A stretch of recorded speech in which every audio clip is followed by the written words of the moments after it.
आज हम आपके बीच जैसा डिमांड था वैसे आपके बीच में लेकर के आए हैं, पोएटिक डिवाइस लेकर के आए हैं। बहुत इंपॉर्टेंट आपके लिए पोएटिक डिवाइस है और ये आपके लिए बहुत महत्वपूर्ण होने वाला है। तो चलिए आज हम लोग जानते हैं पोएटिक डिवाइस के बारे में।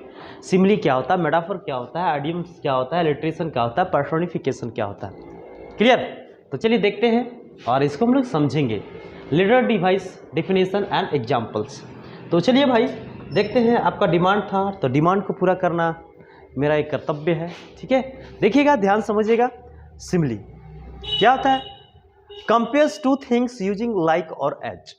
जब किसी भी शब्द में अगर किसी को कंपेयर किया जा रहा है, किसी को कंपेयर किया जा रहा है और एज और लाइक लगा हुआ है, याद रखिएगा, तो वहां पे हम सिमिली मारेंगे। क्लियर? जैसे as for example, the sun was like a spotlight on the world. Clear? तो यहां पे जो है लाइक लग गया। क्लियर? सूरज को तुलना कर दिया गया है। समझ रहे बात को ना? तो याद रखना है आपको इससे, स्पॉटलाइट से। क्लियर? तो यहां पे क्या हो गया? ये सिमिली हो गया। अगर आप पोएम पढ़े होंगे, आप अगर पढ़े होंगे क्या एलिमेंट्री स्कूल क्लासरूम में सलम, तो उसमें दिया हुआ था लाइक रूटलेस बिड्स। ये जो बच्चे के जो चेहरे थे एकदम रूटलेस बिड की तरह थे, तो लाइक लग गया था वहां पे क्या हो गया? वो सिमिली हो गया। आप अगर पढ़े होंगे द लेबेंडम टॉप, तो वहां पे एक जो गोल्ड फिंच है, जो पक्षी एकदम ऐसे मतलब चिकनी की तरह से लीक करती है, वो धीरे धीरे अपने थिकनेस में प्रवेश करती है, जैसे कि एक छिपकली हो, एज अ लिजार्ड की तरह वो प्रवेश करती है। चलिए आगे देखते हैं। मेटाफर क्या होता है? बहुत इंपॉर्टेंट है। ठीक किसका? एकदम जहां पे आपको मेटाफर होता है ना भाई, कि जहां पे आपको एज और लाइक ना लगा हो और फिर भी वो कंपेयर कर रहा है, तुलना कर रहा है। क्लियर? जैसे आप अगर एक एग्जाम्पल अगर देखते हैं तो द लेबेंडम टॉप के टेड यूजेस के द्वारा कंपोज किया गया है। उसमें एक लाइन है, गोल्ड फिंच के बारे में ये कंपोज किया गया है कि उसमें ये लिखा हुआ था कि सी ना she is the engine of her family. वो जो पक्षी है अपने परिवार के लिए क्या है? इंजन है। उसको कंपेयर कर दिया गया है इंजन से। तो यहाँ पे क्या होगा? मेटाफर हो गया। तो मेटाफर का क्या भैया? तो compare two things as if they are the same items. जैसे द क्लाउड्स वेयर ना मार्सलोर। समझ रहे बात को? यही आपको, यही है मार्लोर, यही है सर। आगे देखिए इसके बाद क्या है? एडियम्स। एडियम्स क्या होता है भाई? तो कहता है कि फ्रेजेस दैट से one things but mean other. Phrase एक ऐसा वर्ड कहता है, उसका मीनिंग कुछ और होता है, ठीक है, लेकिन वो कुछ कहता और है। तो दोनों का फ्रेज उसको हम लोग एडियम्स बोलते हैं। ऐसा फ्रेज, ऐसे मुहावरे जिसको लिखा हुआ कुछ और होता है लेकिन उसका मतलब कुछ और होता है। क्लियर? एलिट्रेशन बहुत इंपॉर्टेंट है my dear. Using the same beginning letter in a phrase for emphasise.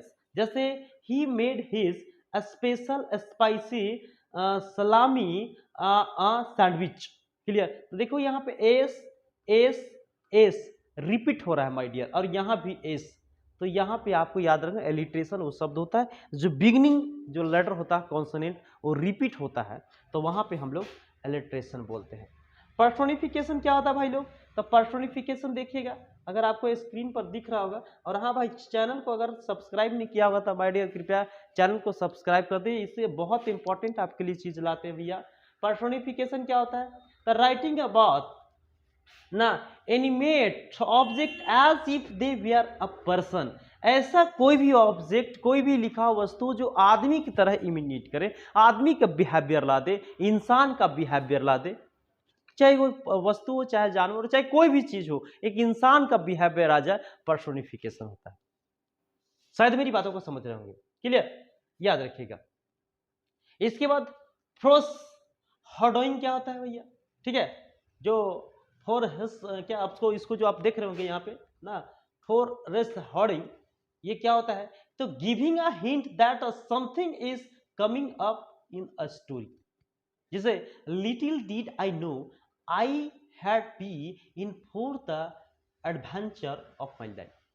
तो यहाँ देखिए, giving an hint that something is coming up to the story. Clear? कुछ ऐसे हिंट्स जो कि कहानी में, स्टोरी में जो आपको जो कमी का जो होने वाला है ना, जो दिया हुआ है आने वाला चीज है, उसको हम लोग बोलते हैं। नेक्स्ट है फ्लैशबैक, बहुत इंपॉर्टेंट है फ्लैशबैक। अगर आप द एड्रेस पढ़े होंगे तो उसमें फ्लैशबैक उसमें मार्गा मीन को बताती हैं।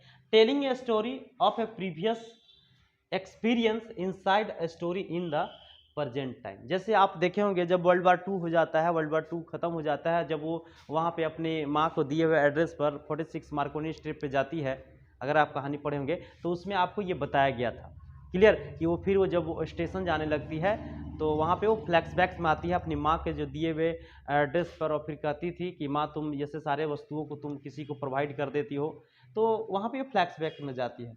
आप अगर उस कहानी को पढ़ेंगे तब आप जानेंगे, ठीक है, बहुत इंपॉर्टेंट आपके लिए है। नेक्स्ट देखिए इसके बाद क्या बोलता है, सिंबलिज्म क्या होता है, using something to represent and give meaning और a message about the something else, ठीक है। तो ऐसा चीज जो कि कोई वर्ड जो एक स्पेशल खास प्रकार के एक मीनिंग देता है, क्लियर। जैसे हम लोग अगर पोएम पढ़े होंगे कीपिंग क्वाइट पैब्लो नेरूदा के द्वारा, तो उसमें लिखा गया था कि perhaps earth can teach us. तो यहाँ पृथ्वी हमें कुछ सिखा रही है, एक सिंबलिज्म है जो कि एक हमें संदेश दे रही है, एक हमें मैसेज दे रही है। पृथ्वी ही हमें जो है वो बताती है कि इंसान शुरुआत में कमज़ोर हो या फिर व्यक्ति अगर मतलब उस जगह पर ना हो, लेकिन अपनी मेहनत के बदौलत उस जगह पर जा सकता है, पहुँच सकता है। ये हमारे पैब्लो नेरूदा जी बताते हैं कीपिंग क्वाइट में, जो कि 12 तक गिनने के लिए कहते हैं और फिर शांत हो जाने के लिए बात करते हैं। तो उसमें आपको सिंबलिज्म का यूज किया गया है। नेक्स्ट आयरोनी क्या होता है भाई, कि something in a story that happens in the opposite way than was expected. Irony होता है विडम्बना। जैसे ना अगर आप साहेब कहानी पढ़े होंगे, क्या साहेब में कौन सा कहानी, जैसे आप साहेब तो रैक पिकर था वो बेचारा, लेकिन उसका नाम था साहिब, साहिब अलाम उसका नाम में आयरोनी लगा हुआ था, मैं राइट। जैसे उसका नाम था ना साहिब, साहिब का कहने का मतलब बॉस, मालिक, लेकिन उसका काम क्या था, कपड़ा चुनना ना, वो झोला लेके चल पड़ता था भिखारी तरी, समझ रहे बात को, और वो कबाड़ा चुना करता था। तो नाम कुछ और था लेकिन उसका काम कुछ और था। जैसे किसी को हम बोलेंगे संतोष, संतोष मतलब संतोष, सेटिस्फेक्शन, लेकिन उसमें कोई संतोष नहीं, लालच है, तो उसमें आयरोनी लगा हुआ, विडम्बना। देखिए सटायर क्या होता है, सटायर क्या होता है, मेकिंग फन ऑफ समथिंग और making a statement about something is another genre. जैसे ऐसा होता है भाई कि जैसे एक मतलब ऐसा कहानी जो मतलब एक मजाकिया टाइप में लिखा हुआ होता है, ठीक है। जैसे गुलिवर ट्रेवर्स आप पढ़े होंगे ना, तो एक पॉलिटिकल सटायर है यहाँ पे, जब आप बड़े बड़े बाल होता है उसका व्यक्ति का, तो आप जब गुलिवर ट्रेवर्स पढ़ेंगे तो आप इसमें हो गया। अब देखो ये बहुत इंपॉर्टेंट हो गया, ठीक है। ये आप दिख रहा होगा, नहीं दिख रहा होगा तो थोड़ा सा ऊपर कर रहे हैं आपको, देखिएगा ये है ओनोमोटोपिया। ओनोमोटोपिया क्या होता है, ओनोमोटोपिया, ओनोमोटोपिया क्या होता है, यूजिंग साउंड वर्ड्स लाइक, ऐसा साउंड जो मतलब एक ही साउंड जैसे मिलता जुलता शब्द हो, समझ रहे बात को। जैसे यहाँ पे बैंग क्रंच, या हम बोलेंगे बीज बज, क्लियर, बीज बज, टिक टॉक, टिक टॉक आ रहा है ना, टिक टॉक एक तरीका आ रहा है ना, तो उसे ओनोमोटोपिया बोलते हैं। तो शायद आपको समझ में आया होगा कुछ। इस प्रकार हम बहुत सारे ऐसे पोएटिक डिवाइस आपके बीच में लाएंगे। अगर आपको अच्छा लगा तो लाइक कर दीजिए, सब्सक्राइब कर दीजिए। चलिए।